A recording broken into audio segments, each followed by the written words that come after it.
Selamat pagi, siang, sore, malam. Apa kabar hari ini? Sehat dan bahagia ya. Untuk memulai segala sesuatunya, kita berdoa menurut agama dan kepercayaan kita masing-masing. Berdoa dipersilakan.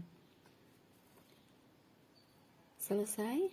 Puji syukur saat kesempatan kali ini kita boleh bertemu kembali melalui sistem online. Kita akan bersama-sama belajar kimia, dan saat ini kita akan bersama-sama belajar tentang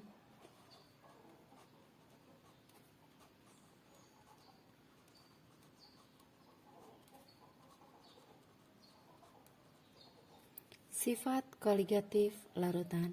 Apa itu sifat koligatif larutan?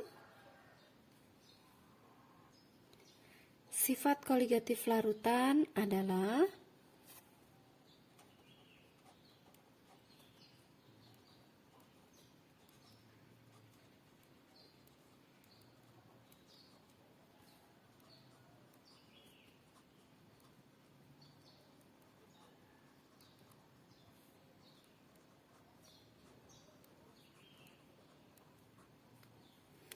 sifat yang dipengaruhi oleh konsentrasi atau jumlah zat terlarut.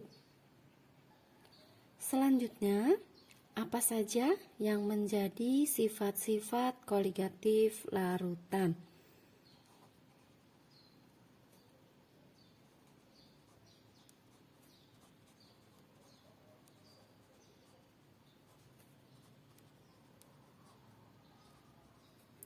Jenis-jenis atau macam-macam sifat koligatif larutan adalah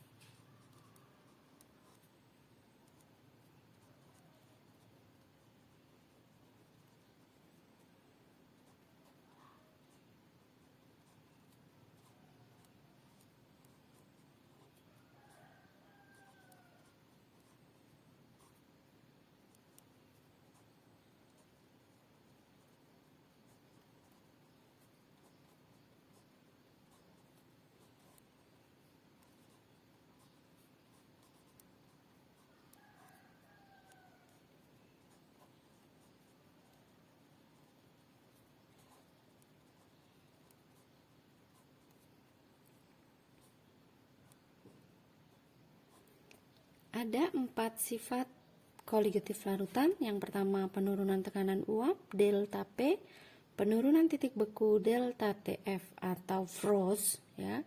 Kenaikan titik didih delta TB, B adalah boiling, dan tekanan osmotik yang diberi simbol dengan P. Selanjutnya kita akan bahas terlebih dahulu pengertian dari tekanan uap, titik beku, titik didih, dan tekanan osmotik. Yang pertama, apa itu tekanan uap? Ya, tekanan uap adalah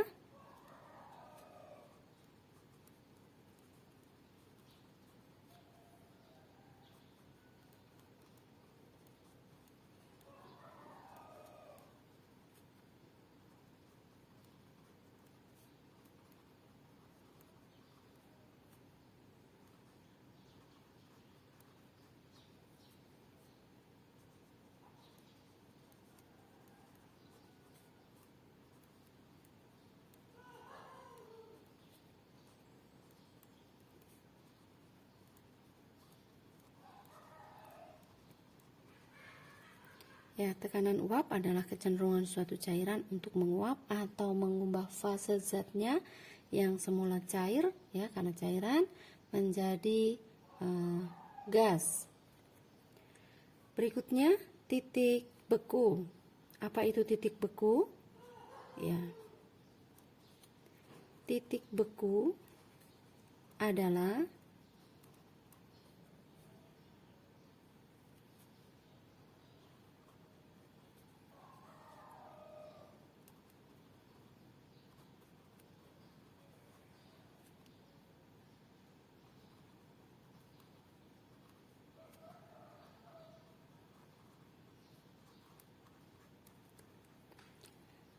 titik beku adalah suatu keadaan atau suhu saat suatu cairan itu mulai menjadi beku, ya. Itu adalah titik beku.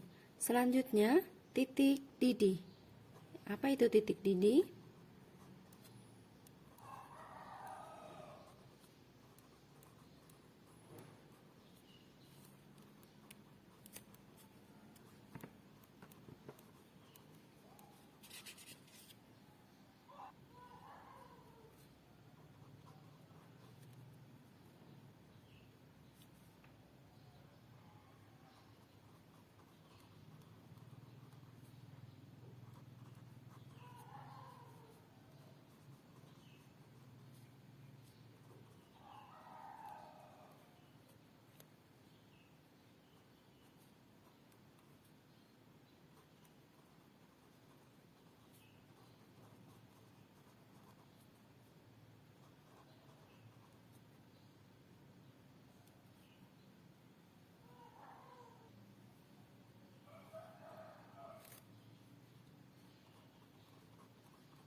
Ya, titik didih adalah suatu suhu, ya, keadaan di mana suhu dari tekanan uap suatu cairan itu sama dengan tekanan udara di luar atau tekanan di atas permukaan cairan, ya. Jadi itu adalah titik didih. Selanjutnya, apa itu tekanan osmotik? Ya, jadi tekanan osmotik adalah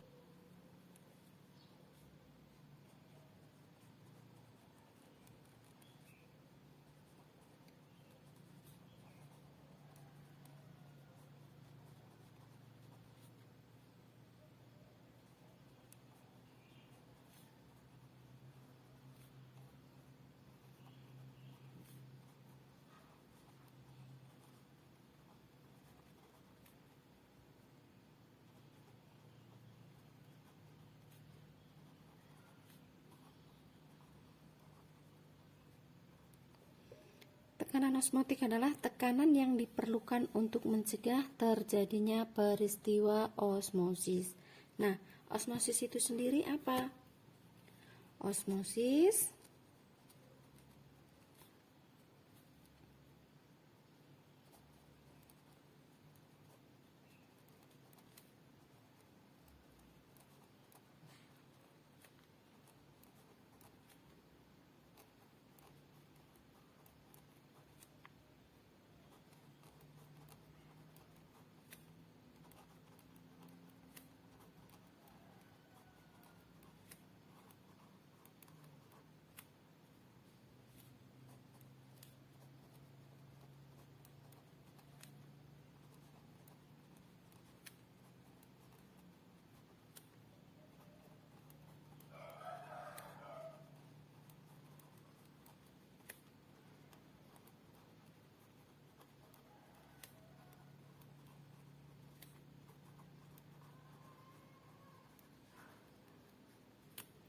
Osmosis adalah peristiwa mengalirnya molekul pelarut dari larutan encer ke larutan yang lebih pekat melalui membran semi permeabel. Ya, ini adalah pengertian dari osmosis. Nah, tekanan osmosis itu sendiri adalah tekanan yang diperlukan untuk mencegah terjadinya peristiwa osmosis. Kita lanjutkan belajar kita. Yang selanjutnya kita akan belajar tentang peranan.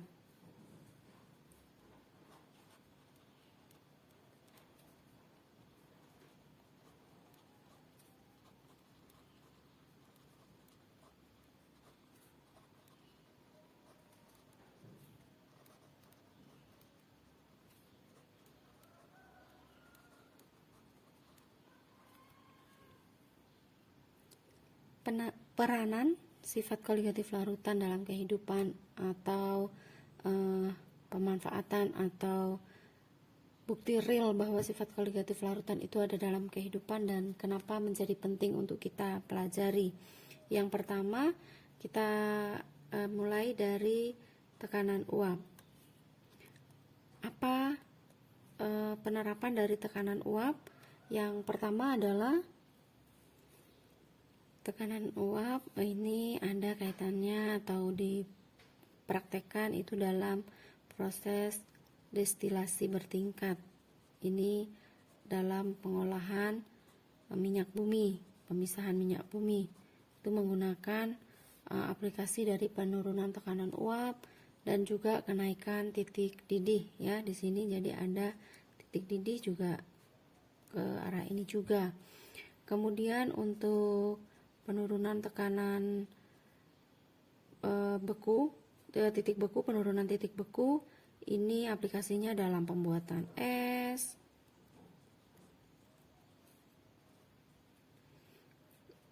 Sementara untuk tekanan osmotik ini penerapannya bisa untuk pengawetan, misalnya nih pengawetan proses pembuatan ikan asin ya, pengawetan ikan itu dengan menambahkan garam. Itu ada salah satunya adalah praktek dari tekanan osmosis ya. Jadi garam-garamnya dari yang encer pindah ke yang pekat ya, melalui membran semi permeabel, yaitu pengeluaran air dari dalam tubuh ikan ya. Jadi airnya keluar cukup banyak dan ketika dijemur itu akan menjadi lebih cepat kering ya. Jadi itu proses pembuatan ikan asin, salah satunya menggunakan penerapan dari tekanan osmosis. Sebelum ke rumus dalam perhitungan sifat koligatif larutan, kita akan mengenal terlebih dahulu ada istilah di tekanan osmosis ya.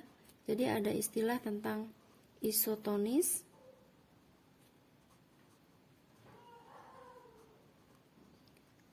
hipertonis, dan juga hipotonis.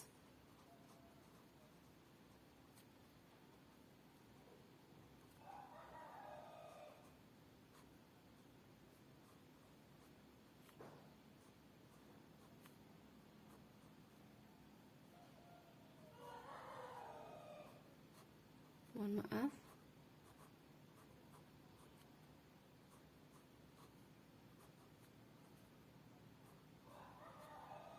Ya, isotonis itu P1 atau tekanan osmosis 1 sama dengan tekanan osmosis 2. Hipertonis itu P1-nya lebih besar dibandingkan P2. Hipotonis itu P1 lebih kecil daripada P2 ya. Hipo itu artinya lebih kecil, hiper itu lebih besar. Jadi istilah-istilah ini berlaku pada pembandingan dua jenis tekanan osmosis. Oh ya, sebelum ke rumus, kita akan pelajari sekarang bagaimana pengaruh dari zat terlarut itu terhadap penurunan tekanan uap.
Jadi adanya zat terlarut itu menyebabkan pelarut lebih sukar untuk menguap ya, karena sebagian permukaan tertutupi oleh zat terlarut.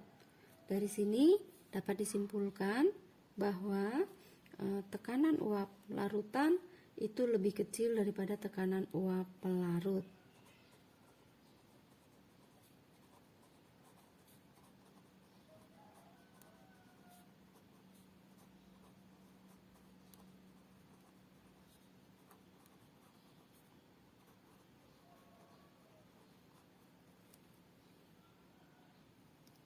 Tepat sebelum kita belajar tentang rumus-rumus dari sifat koligatif larutan, kita akan mengingat kembali ada dua jenis larutan, ya.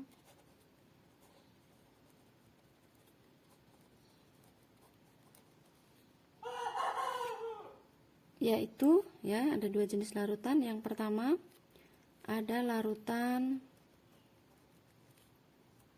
elektrolit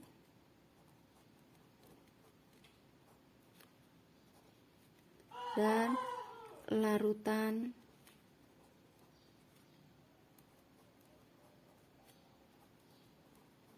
non-elektrolit.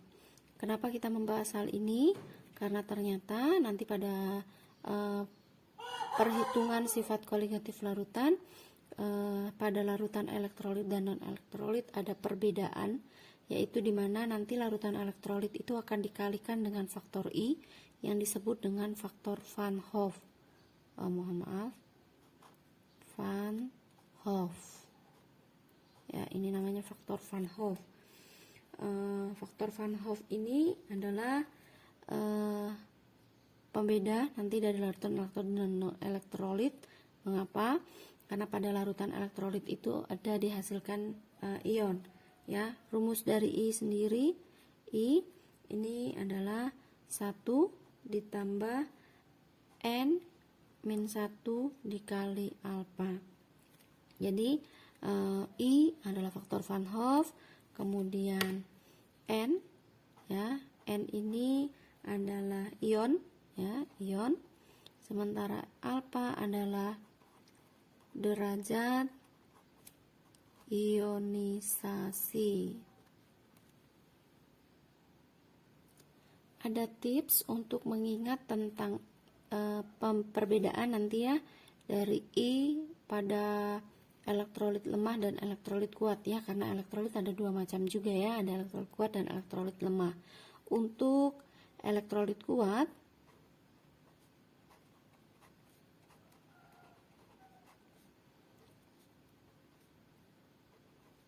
ya, pada elektrolit kuat besarnya I itu sama dengan N. Kenapa? Karena pada elektrolit kuat derajat ionisasinya itu adalah 100% atau 1. Jadi ketika berapapun nilai bilangan dikalikan 1 itu sama dengan bilangan itu sendiri ya. Jadi 1 dengan satunya bisa dicoret, maka I sama dengan N. Ini berlaku untuk elektrolit kuat.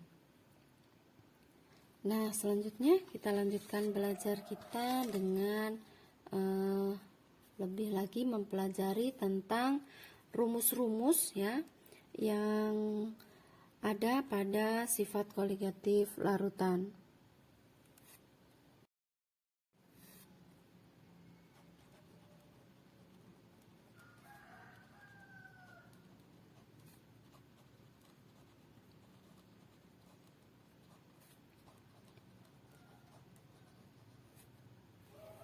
Rumus sifat koligatif larutan. Kita mulai dari delta P, penurunan tekanan uap.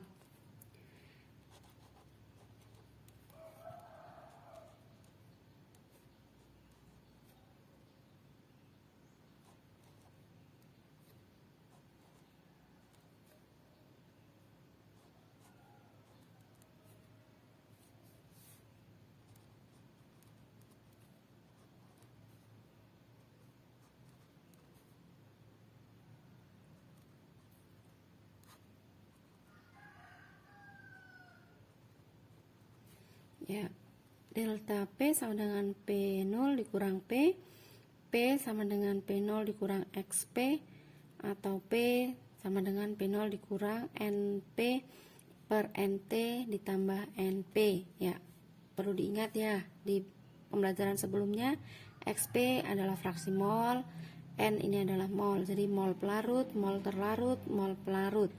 Nah, sementara delta P ini adalah penurunan tekanan uap. Yang ini P0 itu adalah tekanan uap pelarut murni. Sementara P adalah tekanan uap larutan. Mohon nanti di buku catatannya dibuat keterangan dari ini semua ya, delta P, P0, P, XP, NP, NT, dan NP.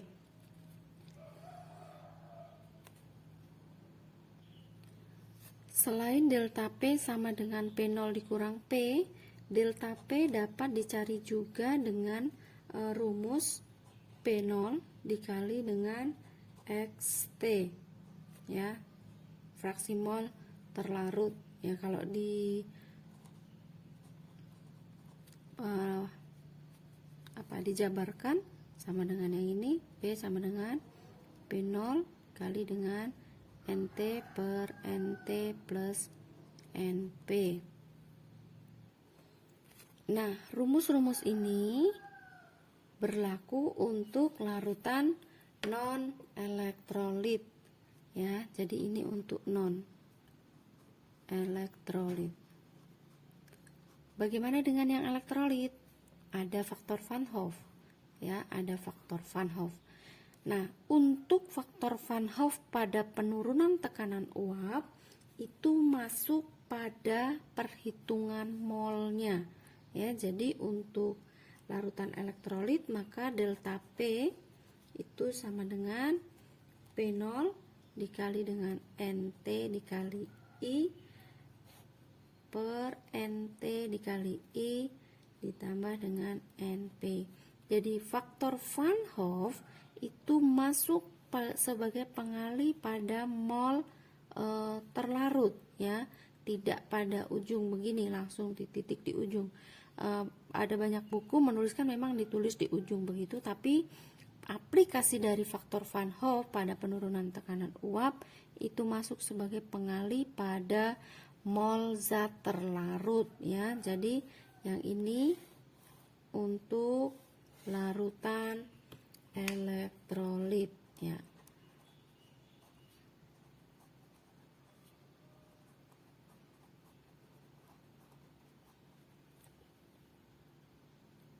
Nah, ini untuk delta P. Demikian untuk yang P ya.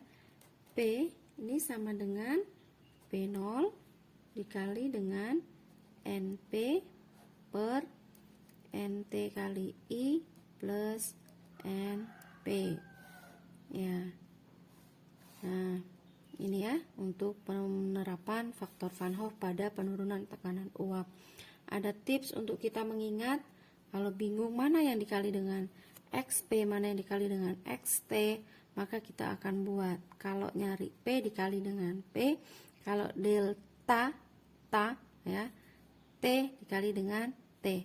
Ini adalah tips untuk kita mengingat penerapan rumusnya, gandengannya yang mana ya. Kita lanjutkan untuk sifat koligatif larutan yang kedua ya. Untuk rumus sifat koligatif larutan yang kedua yaitu penurunan titik beku ya. Nanti ini berdekatan ya, mirip nanti dengan kenaikan titik didih. Sebelum membahas tentang rumusnya ya, kita akan belajar tentang diagram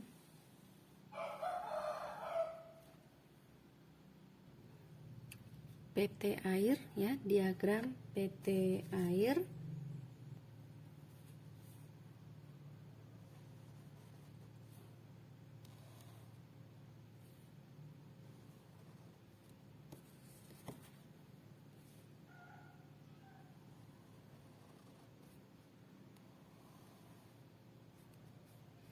Ya, jadi ini namanya diagram PT air ya. Ini fase padat. Di sini cair. Di sini gas. Untuk yang merah ya, untuk yang merah ini adalah garis untuk pelarut, dan yang hijau ini adalah garis untuk larutan. Dan yang ke atas ini untuk tekanan ya, P. Sementara yang ke sini adalah suhu, T.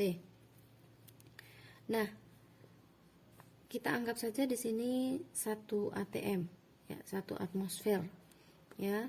Jadi ini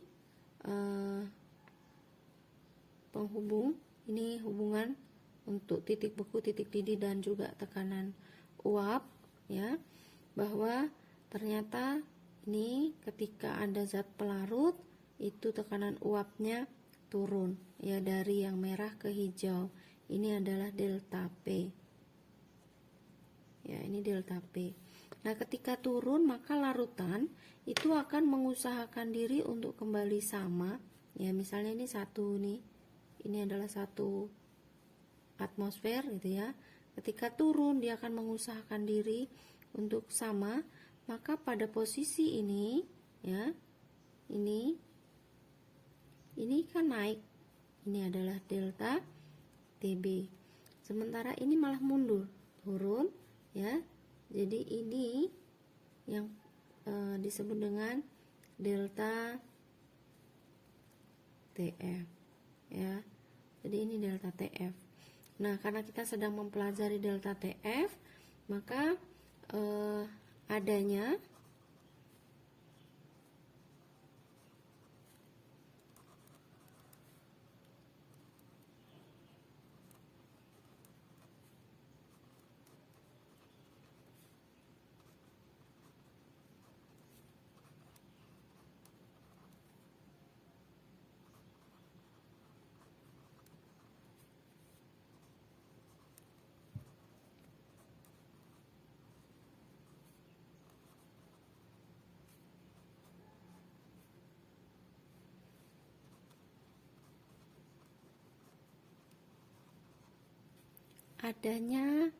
perubahan tekanan uap itu menyebabkan titik beku larutan lebih kecil dari titik beku pelarutnya ya. Delta TF ini sama dengan, karena lebih kecil ya, berarti TF pelarut dikurang dengan TF larutan. Nah, sementara rumusnya sendiri ya, delta TF ini sama dengan molal dikali dengan KF. KF ini adalah ketetapan molal dari air ya, atau pelarut ya, pelarut khususnya ini pelarut. Nah, molal sendiri kita sudah pelajari pada pertemuan sebelumnya. Ini gram terlarut dibagi dengan mr dikali 1000 per gram pelarut ya, dikali KF. Ini untuk yang non elektrolit.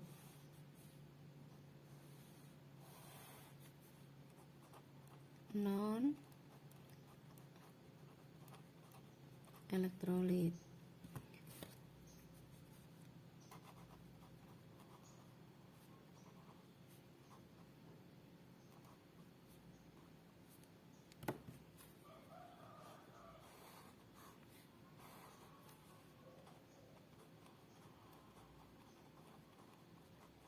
Nah, yang untuk elektrolit delta TF sama dengan M dikali F dikali I ya. Ini untuk yang elektrolitnya. Nah, berlaku hampir sama dengan ini, yaitu yang ketiga delta TB. Nah, kalau yang delta TF tadi kan turun ya, turun. Jadi deltanya semakin, kalau ini semakin besar delta, maka nanti titik beku dari larutan juga akan semakin kecil. Kalau yang di delta TB ini, yang ini ya, ternyata adanya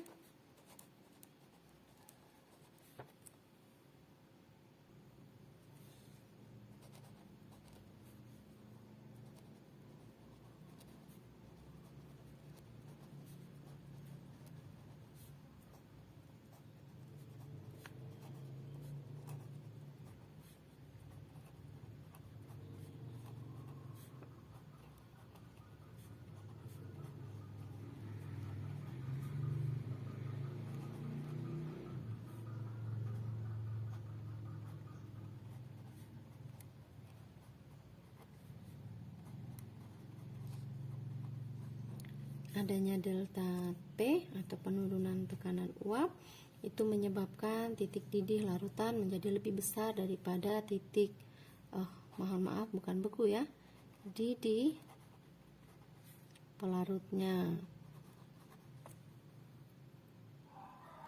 Dan rumus pada kenaikan titik didih ya, delta TB ini sama dengan TB larutan dikurang dengan TB pelarut ya. Jika menggunakan air ya, pelarutnya jika air, maka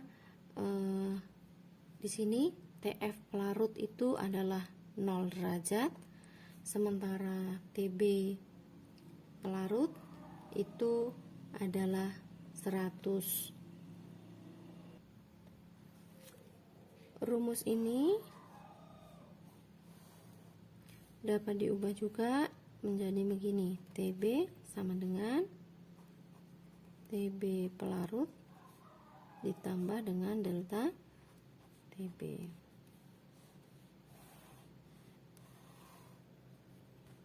Nah, delta TB sendiri rumusnya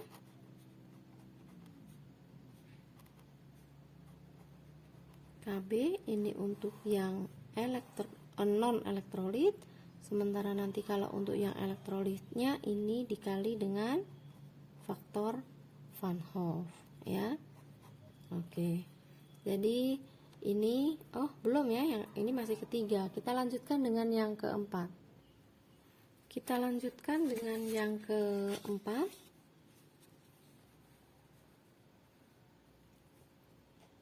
yaitu tekanan osmotik yang diberi simbol dengan P ya. Rumus P adalah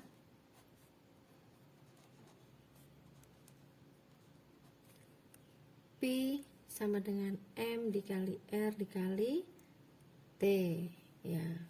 Ini untuk yang non elektrolit, dan yang elektrolit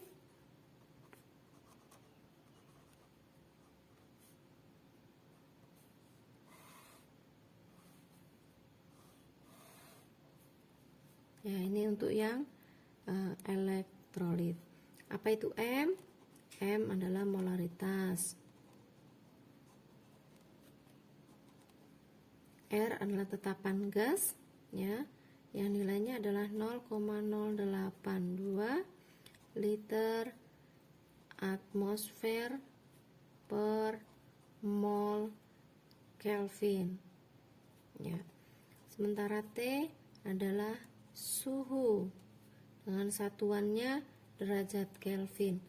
Cara mengubah dari derajat Celcius ya, cara mengubah derajat Celcius menjadi derajat Kelvin adalah dengan ditambah 273 ya. Jadi misalnya nih 1 derajat Celcius ini sama dengan 274 derajat Kelvin ya.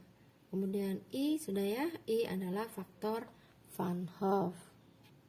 Nah, demikianlah pembelajaran kita tentang sifat koligatif larutan. Dalam hal ini adalah penjabaran atau penjelasan atau deskripsi dari sifat-sifat koligatif larutan. Apa itu sifat koligatif larutan, apa saja sifat-sifatnya, bagaimana rumusnya, itu sudah selesai kita pelajari. Dan untuk latihan soalnya atau contoh-contoh soalnya kita akan buat pada video yang berbeda dengan ini.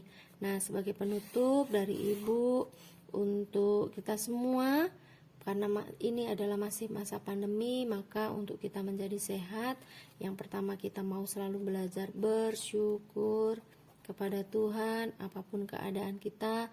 Percayalah Tuhan selalu beri yang terbaik. Yang kedua, yuk prokesnya dilakukan dengan baik ya. Dan jangan lupa untuk kita selalu bahagia. Sukses untuk kita semuanya, khususnya kakak-kakak yang mau belajar, pasti akan sukses. Kita tutup pembelajaran kita kali ini dengan kita bersyukur menurut agama dan kepercayaan kita masing-masing. Ya, puji Tuhan. Demikian pembelajaran kita, sampai ketemu pada video selanjutnya, yaitu tentang latihan-latihan latihan soal untuk menghitung sifat koligatif larutan. Sampai jumpa dan terima kasih.